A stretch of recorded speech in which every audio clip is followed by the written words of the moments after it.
Pleinement conscient des défis à relever et surtout des attentes de plus de 1600 travailleurs et travailleuses du CFCO, je serai au rendez-vous de ce management rigoureux. Parce qu'ayant bénéficié de la confiance des plus hautes autorités de mon pays, je m'emploierai sans relâche, avec les orientations de la présidente du conseil d'administration, la contribution du directeur général adjoint et sous l'impulsion de la tutelle, à redonner au CFCO ses lettres de noblesse et à restaurer la dignité et la fierté des cheminotes et des cheminots. Madame le ministre, distingués invités, je ne saurais me soustraire à un devoir, celui de saluer la résilience et la motivation des cheminotes et des cheminots qui ont su, dans des moments pénibles, poussant au désespoir, néanmoins préserver leur outil de travail. C'est pourquoi je m'impliquerai totalement pour la mise en œuvre des mesures consignées dans le plan d'urgence approuvé par le conseil d'administration afin de renforcer l'outil de production, garantir les flux d'exploitation, optimiser et sécuriser les recettes, maîtriser les charges et améliorer la qualité de la dépense, optimiser les flux de trésorerie, améliorer la performance commerciale par la hausse du trafic voyageurs et du trafic marchandises, fidéliser la clientèle et enfin réduire les coûts d'exploitation. Je peux d'ores et déjà vous assurer que le parfait attelage que je forme avec le directeur général adjoint, M. Jésus Providence Niazer, sera à la hauteur de cette ambition. Ici est de rappeler qu'un chemin de fer est avant tout une société de service dans laquelle la qualité du service que l'on rend dépend de la façon dont on s'organise et l'on fonctionne.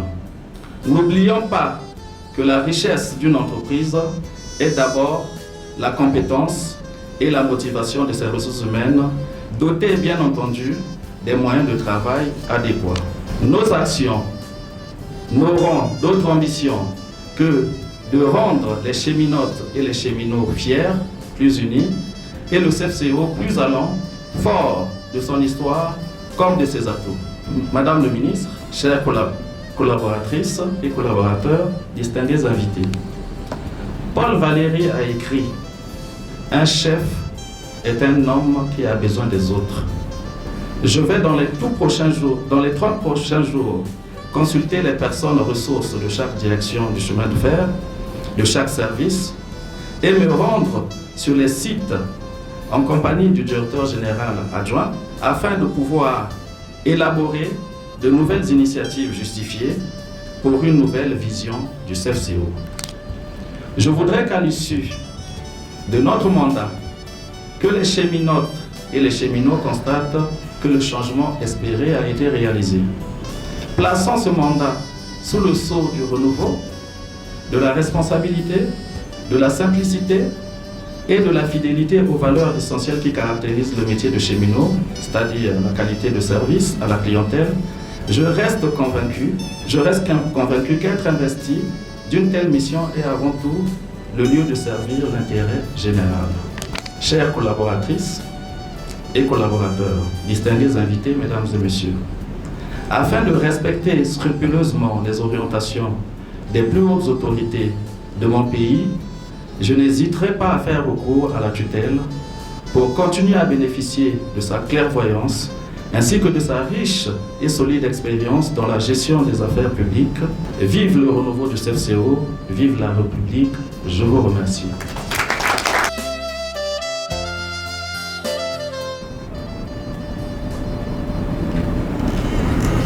Je voudrais ici, avec l'humilité qui est la mienne, partager avec vous une réflexion qui n'est pas de moi, qui est du chef de l'État.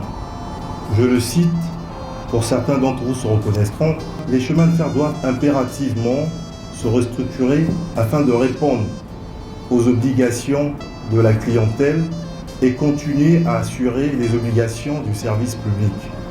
C'est un discours qui date aujourd'hui de 23 ans. Nous sommes à la 29e Assemblée Générale de l'Union Africaine des Chemins de Fer. C'est donc avec beaucoup d'humilité et de fierté et de sens de responsabilité, le DG l'a évoqué, que je prends aujourd'hui mes fonctions de directeur général adjoint. Et je le précise, directeur général adjoint. Il faut que ça soit clair dans la conscience collective de tous.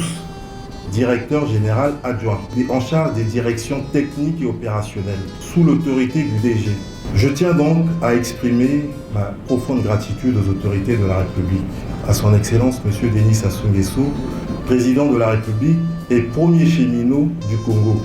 Dans la philosophie de mes remerciements, ils vont également à M. le Premier ministre Anatole Collinet Makosso et à chacun des membres du gouvernement, et tout particulièrement à notre ministre de tutelle, Madame Ingrid Ebuka-Dabakas, que je tiens à exprimer ma profonde gratitude.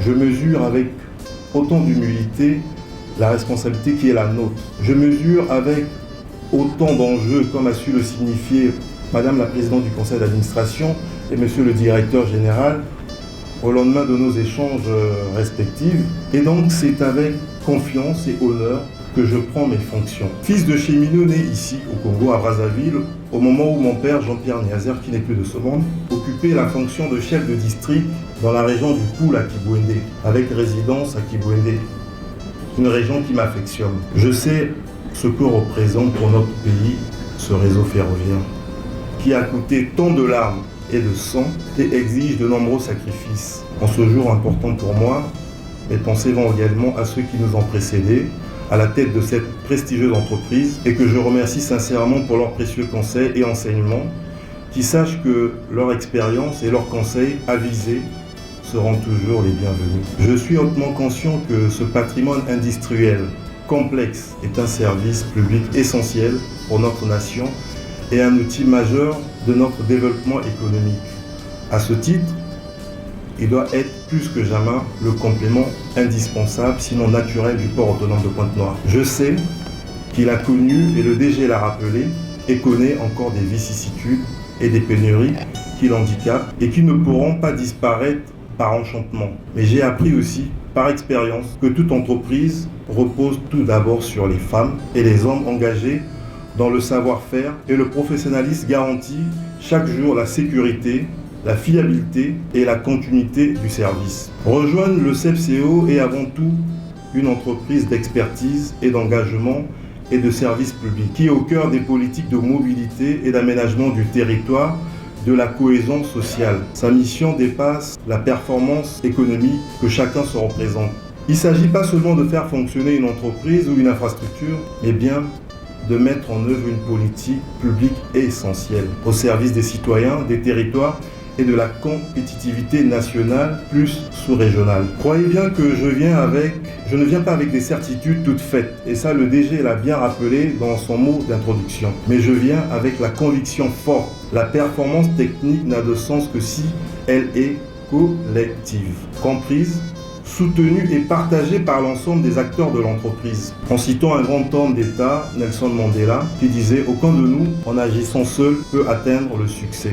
Nous avons besoin de chaque cheminot. » C'est donc avec un esprit de travail engagé, sous l'autorité du directeur général, et en étroite équipe et de symbiose, que je me mets à sa disposition dans la responsabilité qui sera la mienne. Je souhaite vivement que la complémentarité soit le pilier de notre action commune.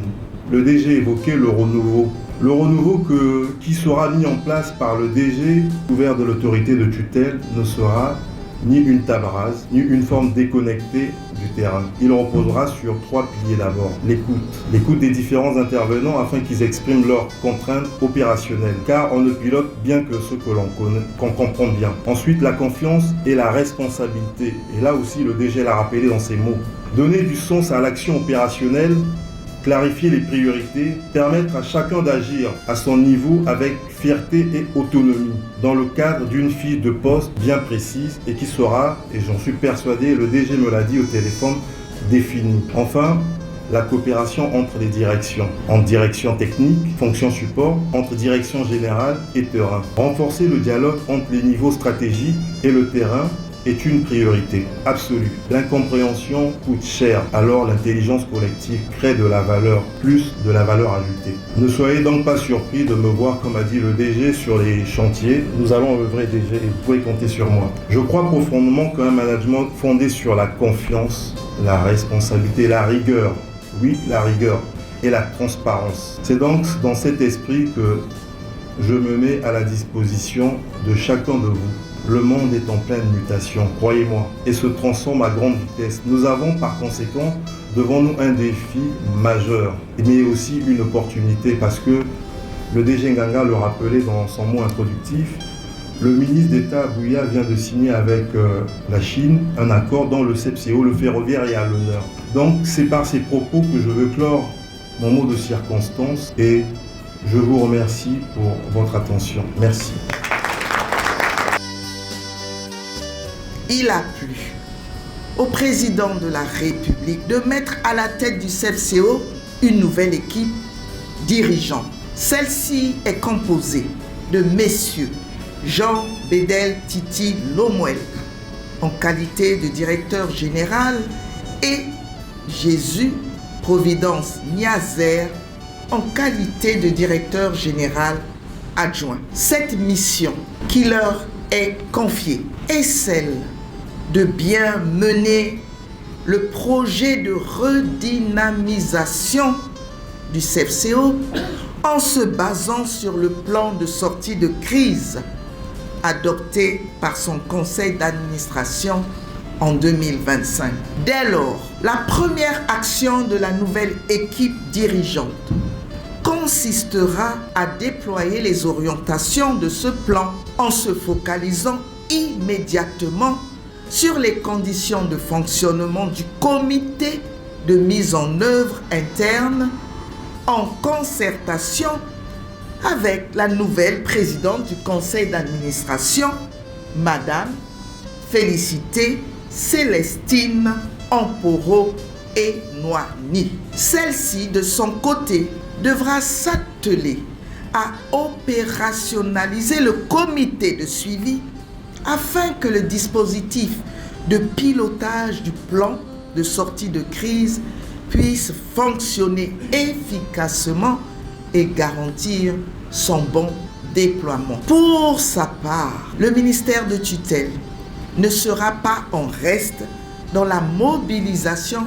effective des ressources financières envisagées. Mesdames et messieurs, au-delà de ce changement majeur en termes de gouvernance, il est important de mettre en relief une action concrète du gouvernement pour consolider la maison transport dans son mur porteur secteur ferroviaire. Action concrète qui bouleverse toutes les prédictions les plus pessimistes sur l'avenir du chemin de fer au Congo. En effet, réjouissons-nous de cette belle annonce. Notre pays vient effectivement de signer avec la République populaire de Chine un accord relatif à la réhabilitation et à la modernisation de notre réseau de chemin de fer. À travers cet accord, tout le réseau de chemin de fer sera mis aux normes techniques et technologiques les plus récentes grâce à une structuration financière innovante et hors endettement pour le Congo. C'est donc dans ce contexte plus favorable, caractérisé par des perspectives heureuses, que se place aujourd'hui notre cérémonie d'installation. Mesdames et messieurs, au directeur général et directeur général adjoint entrant, le gouvernement de la République par ma voix vous recommande vivement d'œuvrer ensemble en toute complémentarité et cordialité, et j'ai même entendu en toute symbiose pour faire du CEPCO une entreprise publique performante et compétitive. À cette seule condition, son soutien vous sera acquis. Donc, à la seule condition de la complémentarité, de la cordialité, du respect mutuel, le gouvernement de la République vous soutiendra et vous accompagnera. Il vous exhorte donc à vous mettre au travail sans perdre une minute dans les enjeux de la restructuration du secteur ferroviaire, sont immenses et pressants au regard du défi de la connectivité des transports. À l'ensemble du personnel cheminot, le gouvernement de la République vient de doter votre entreprise d'une nouvelle équipe dirigeante, couplée dans les toutes prochaines semaines du lancement par le président de la République des travaux de réhabilitation et modernisation du chemin de fer épine dorsale de notre économie. Par conséquent, j'en appelle à l'engagement de tous et de chacun pour inscrire le CFCO dans une dynamique nouvelle de progrès et de paix sociale. Je vous remercie pour votre aimable attention.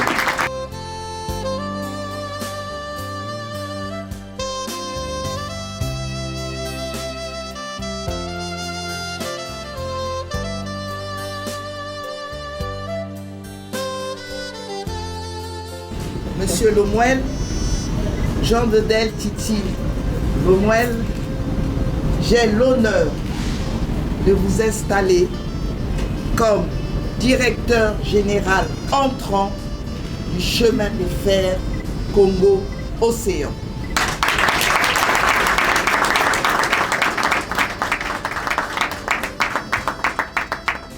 Monsieur Jésus Providence Niazer, j'ai l'immense honneur de vous installer en qualité de directeur général adjoint entrant du chemin de fer Congo-Océan.